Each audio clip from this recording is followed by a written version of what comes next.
How's it going, everyone? It's your boy Milwaukee coming back at you once again, and today we're going to be talking about Green Lantern Corps Ring Quest by Peter J. Tomasi and art by Patrick Gleason. Let's get into it. Story starts off Kyle Rayner, Guy Gardner, they're on Earth.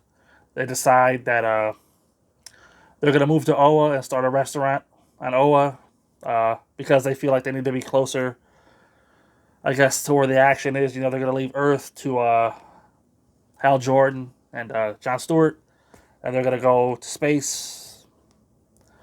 And Mongol, who's the main villain here, he learns more about the Yellow Ring that he inherited at the end of the Sinestro Corps War storyline.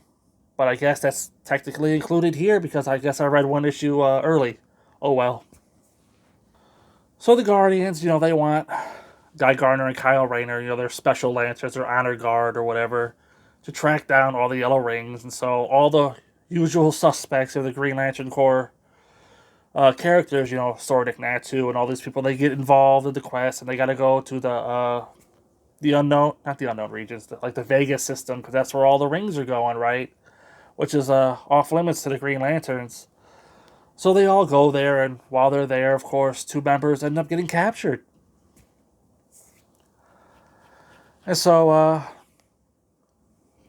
we gotta figure out where they are or where's their rings last transmitting from, and we go there and they find out that they've been captured by like the Mercy Flowers that we saw back earlier when Hal Jordan and Green Arrow got captured by the Mercy Flowers back during Infinite Crisis crossover. And the book actually references that, so that's nice continuity there. I wonder why they're rehashing it so soon, but here we are. So after the Green Lanterns free their two captive Corps members, we're gonna recap on who Mongol is and why he's important. It seems like everything that makes a character important happened in the past because the last couple of stories I read with him here wasn't really impressive, including this one. Then we get like a reveal of the Black Mercy Plant Queen, and of course she's opposing the Green Lanterns. So the Green Lanterns fight her to like a stalemate. Then she like does a face turn and she joins the Green Lanterns and she teams up with the Green Lanterns to take on Mongol, and they beat Mongol, and she ends up joining the Green Lantern Corps. I guess that was like the whole thing with this one. Now we got Mother Mercy Plant as a Green Lantern. I'm sure she'll be utilized well in the future, right? Yeah, if you couldn't tell, wasn't really a fan of this volume either. It's but a rough reading week, huh? But you know, Pete Tomasi, I think this is him officially taking over the book from Dave Gibbons.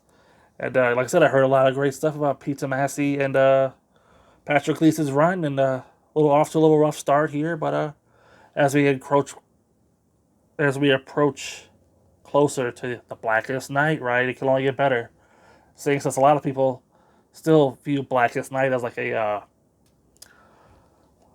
huge event, just in comics in general, not just Green Lantern.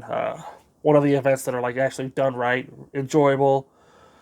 So this whole reread, right, I've been looking forward to getting to it, and we're getting closer, and we're getting closer, right? So, I kept not gonna let a volume like this slow me down, right?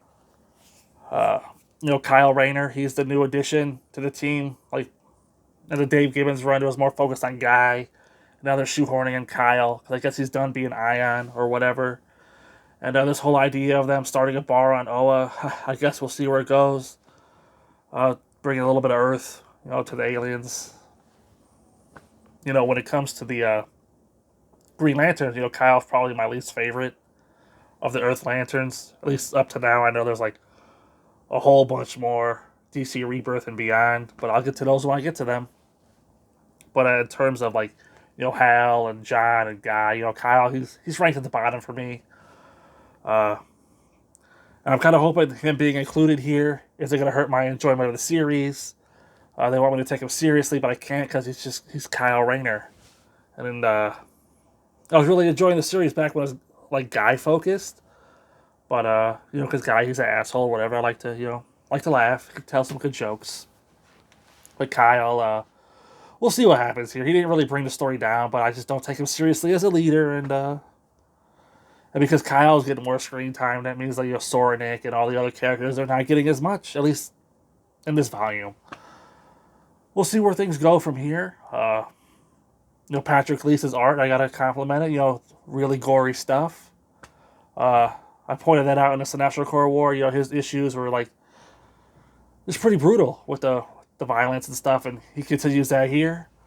So always nice to see. But overall, it's just I've been complaining about like the main Green Lantern title. You don't want to know what happens next after Sinestro Corps War, and bam, right, they hit us with a Secret Origins, and here I am, getting what I want, a follow up to Sinestro Corps War, but it just is like weak.